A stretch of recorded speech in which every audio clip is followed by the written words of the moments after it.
और इस वक्त की बड़ी ब्रेकिंग न्यूज आपको बताएं, फेड ने कर दी है 0.25% ब्याज दरों में कटौती। यूएस फेड ने ब्याज दरें 0.25% घटाकर 3.5% से 4.25% किया है। अगले साल अब सिर्फ एक बार दरें घटाने के संकेत दिए हैं। आपको बताएं, कुल 9:3 की वोटिंग में दरों से कटौती का फैसला लिया गया और 2019 के बाद पहली बार ऐसा हुआ है जब 3 सदस्य फैसले के खिलाफ थे। वहीं जीडीपी अनुमान के मोर्चे पर इसे बढ़ाकर 2.3% किया गया है। वहीं महंगाई की बात करें तो महंगाई 2% लक्ष्य के ऊपर बने रहने की आशंका जताई गई है। इस बीच शुक्रवार से फिर से $40 बिलियन के ट्रेजरी बॉन्ड खरीदने का भी ऐलान साथ ही किया गया है। पर ये जो 0.25% की कटौती फेड की तरफ से की गई है वो ट्रंप को पसंद नहीं आई है, क्योंकि ट्रंप का दिल मांगे मोर, उनको ये पर्याप्त नहीं लग रही है 0.25% की कटौती। उन्होंने कहा कि ब्याज दरों में कम से कम तो दुगनी कटौती होनी ही चाहिए थी और उन्होंने पावेल को जिद्दी भी बता दिया कि बेहद कम दरें घटाई हैं।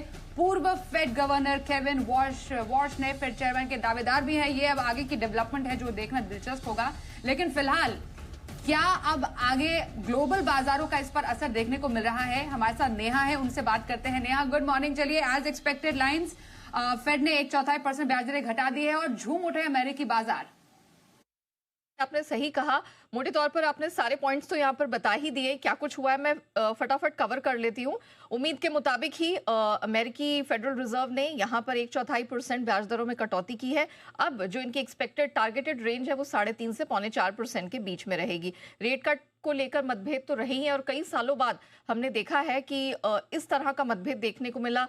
9-3 ये वोटिंग का नंबर रहा है और ये साल 2019 के बाद पहली बार देखने को मिल रहा है। अगले साल सिर्फ एक और अतिरिक्त रेट कट के संकेत दिए हैं। हालांकि उन्होंने कहा है कि वो नकदी सिस्टम में बढ़ाएंगे और इसके लिए हर महीने $40 बिलियन के सरकारी जो ट्रेजरी बॉन्ड्स है वो खरीदने का ऐलान किया है। हालांकि यहाँ पर पावेल साहब ने कहा है, वो भी जानते हैं कि एक नए यहाँ पर फेड चेयर की नियुक्ति की तैयारी हो रही है।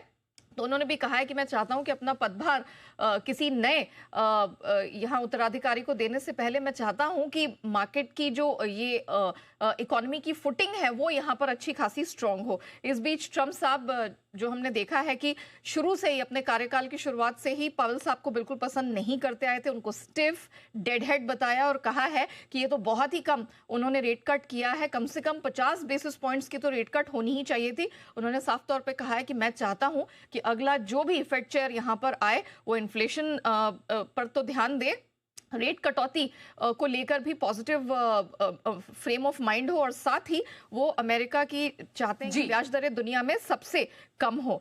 अब अमेरिकी मार्केट्स की अगर यहाँ पर बात की जाए, चौतरफा हरियाली हमने बनते हुए देखी। S&P डाउ 2 दिनों की गिरावट पर ब्रेक लगा है। रसल 2000 तीसरे दिन लाइफ हाई छूते हुए नजर आया है।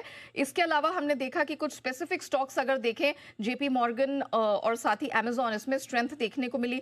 डॉलर इंडेक्स 6 हफ्ते के लोज पर आ गया। 10 साल की अमेरिकी बॉन्ड यील्ड में 1% की गिरावट दर्ज हुई है। सोना चढ़ा है, चांदी में रिकॉर्ड हाइज हमने बनते देखे। कच्चे तेल में 2 दिनों की गिरावट पर ब्रेक लगा है। मेटल्स में 2 दिनों की सुस्ती पर ब्रेक लगा है। हालांकि दूसरे मेटल्स यहाँ पर सुस्त रहे, लेकिन कॉपर में थोड़ी स्ट्रेंथ देखने को मिली है।